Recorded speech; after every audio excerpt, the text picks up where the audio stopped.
Mungkin dengan Anies naik onta itu akan lebih mensejahterakan para pendukungnya gitu. Karena dengan naik onta itu nanti akan menciptakan produk-produk kencing onta yang berkualitas. Ini cocok gitu. Nanti kalau Anies kemana-mana naik onta, terus pendukungnya dikasih kencing ontanya.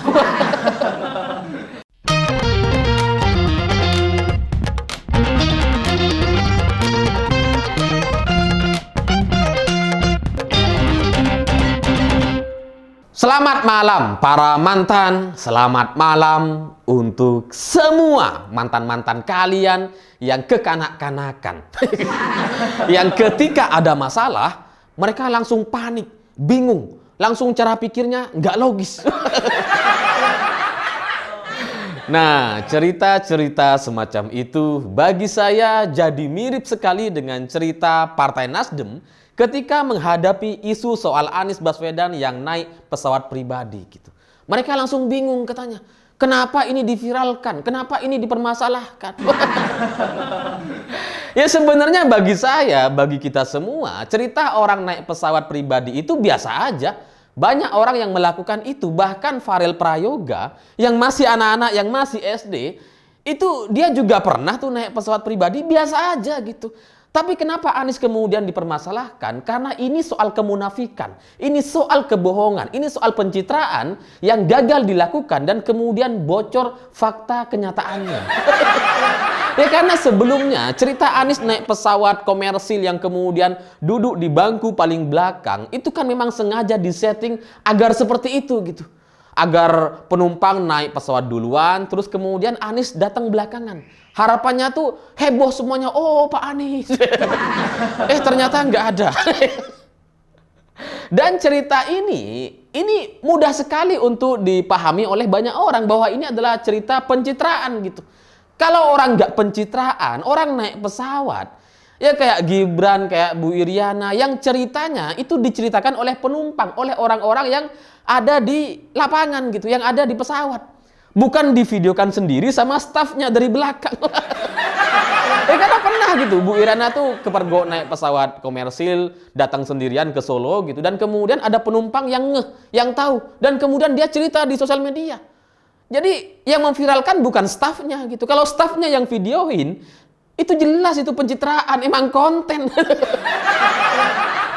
Nah, kemunafikan seperti inilah yang kemudian membuat orang jadi marah, muak, karena merasa dibohongi gitu. Narasinya kerakyatan, merakyat, naik pesawat komersil, ternyata naik pesawat pribadi. Dan setahu saya sebenarnya Anies Baswedan bukan yang pertama kali naik pesawat pribadi. Sebelumnya sudah pernah gitu. Sama Pak JK sudah sering sebenarnya. Cuman nggak viral dan nggak ada videonya. Nah sekarang ini itu bocor videonya. Ya mungkin ada pendukungnya Anies yang ngerasa itu ini hebat sekali nih. Naik pesawat pribadi, di capture, di videoin gitu. Terus kemudian disebar-sebarkan. Oh ini pesawat milik umat. Umat yang mana itu? Ya karena video bocor inilah yang kemudian membuat orang jadi membicarakannya gitu. Karena orang jadi marah karena ya munafik dan merasa dibohongi dengan Anies Baswedan dan timnya gitu. Ya sebenarnya kita semua juga udah tahu sebelumnya gitu. Anies sering naik pesawat pribadi, kita udah tahu gitu. Jadi ketika muncul video naik pesawat komersil, ini bohong ini. Nah sekarang dalam waktu yang cukup berdekatan, akhirnya kebongkar. Inilah yang membuat video ini viral, dibicarakan oleh banyak orang, dan ditertawakan, dinyinyirin gitu. Jadi kalau Nasdem kemudian bingung dengan situasi yang seperti ini menunjukkan bahwa Partai Nasdem tidak punya analisa yang jelas, tidak punya pemikiran yang dewasa terkait apa yang sedang terjadi di masyarakat. Masyarakat hari ini sedang muak gitu, dan Nasdem masih bingung. Apalagi mempertanyakan katanya, ini kan kita nggak pakai APBN. Justru karena nggak pakai APBN itulah yang kemudian membuat banyak orang menyimpulkan bahwa ini adalah dana-dana cukong, ini adalah dana-dana oligarki yang sebelumnya kan muncul narasi-narasi seolah-olah mereka sedang melawan oligarki. Dan itu yang disampaikan sama PKS gitu ya, calon mitra koalisi dari Nasdem gitu. Yang katanya mereka Gak ada pemodal besar, gak ada pemodal kecil, kata Surya Paloh. Ternyata naik pesawat pribadi lah, gimana? Ya karena kalau gak ada pemodal besar, pemodalnya cuma 212 gitu ya. Anies gak naik jet pribadi, dia naik odong-odong. Atau naik mobil komandonya FPI, wadah berdiri di atas. Tapi kan pada akhirnya ya terbongkar juga bahwa mereka, di balik mereka itu ya banyak juga oligarkinya, dan bahkan dari pesawat pribadi ini menurut penelusuran beberapa orang ternyata katanya milik dari mafia minyak yang sebelumnya sempat menghilang karena kasus papa minta saham. Ya kan ada tuh dulu gitu ya, yang Setia Novanto terus kemudian sama mafia minyak membicarakan soal papa minta saham gitu ya. Hilang orangnya, terus kemudian muncul di acara Nasdem. Ini menurut beberapa orang katanya itu pesawatnya dari Reza Khalid. Ya masuk akal juga, orang kaya masa nggak punya pesawat pribadi. Biasa aja sebenarnya gitu. Cuma ya itu lagi gitu. Mereka yang selama ini mengatakan anti oligarki, melawan oligarki, tapi ternyata di tengah-tengah mereka oligarki semua. Termasuk Surya Paloh gitu. Ya karena kalau Surya Paloh ini apa kalau bukan oligarki? Oligardan. Atau oli mesin. Ya karena Surya Paloh kan orang kaya gitu. Terus kemudian di Indonesia yang partai punya kantor mewah itu ya cuma Nasdem gitu. PDI Perjuangan yang partai pemenang pemilu 2 kali berturut-turut, biasa aja itu kantornya gitu. Tapi Nasdem baru masuk Senayan 2 kali langsung bagus sekali. Nah, itu kalau bukan oligarki ya apa? Dana umat. Ya sebenarnya kita juga nggak anti dengan oligarki atau pengusaha besar, pengusaha kaya raya, biasa aja gitu. Tapi kemunafikan yang dibangun sedemikian rupa untuk menciptakan kebencian kepada kelompok-kelompok tertentu, padahal di kenyataannya mereka juga menggunakan itu. Inilah yang kemudian membuat orang merasa marah dan muak dengan kemunafikan, kebohongan yang coba disebarkan oleh para pendukung Anies Baswedan. Dan itu bukan yang pertama gitu. Itu sama seperti cerita Anies Baswedan yang pidato soal pribumi. Yang pribumi menang, akhirnya sekarang kita merdeka di Jakarta. Seolah-olah dia ingin menyindir Ahok yang dulu dianggap bukan pribumi gitu. Seolah-olah gitu. Yang lalu kemudian dia merasa paling pribumi sendiri. Yang setelah itu disambut sama para pendukungnya, oh kemenangan pribumi. Padahal kalau dilihat-lihat emang dia pribumi. Jadi kemarahan masyarakat, kemarahan publik bukan soal jet pribadinya gitu. Semua orang bisa pakai jet pribadi. Farel Prayoga juga bisa pakai gitu. Artis-artis banyak yang pakai.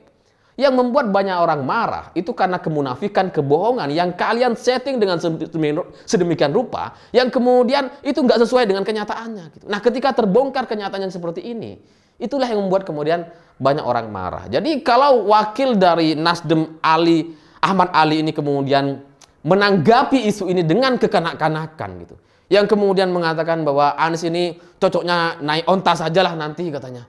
Karena nggak boleh naik pesawat pribadi. Ini kan komentar yang kekanak-kanakan gitu. Elit partai, wakil ketua partai, tapi pernyataannya kok kayak anak-anak gitu. Ini kan sama kayak anak TK yang marah karena mainannya nggak boleh gitu. Atau nggak boleh lama-lama main HP itu. Terus kemudian anaknya mutung, marah, ngambek. Wah udahlah, berarti kita nggak boleh main HP. Bukan nggak boleh gitu.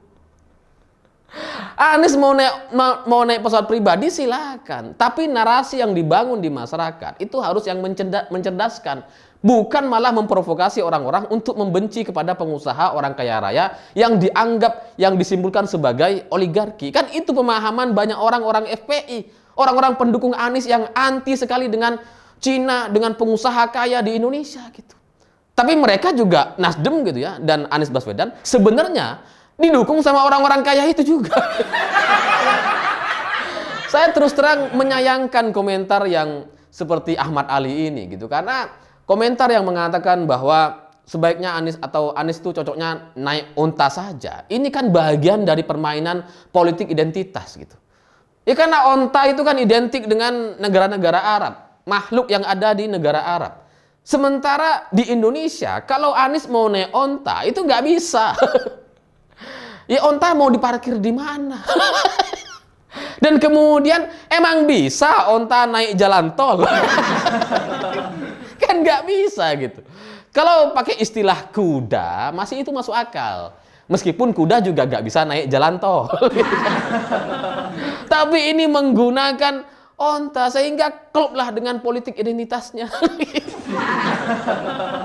Ya saya sebenarnya setuju-setuju aja gitu. Memainkan politik yang kayak gini silahkan saja gitu. Mungkin dengan Anies naik onta itu akan lebih mensejahterakan para pendukungnya gitu.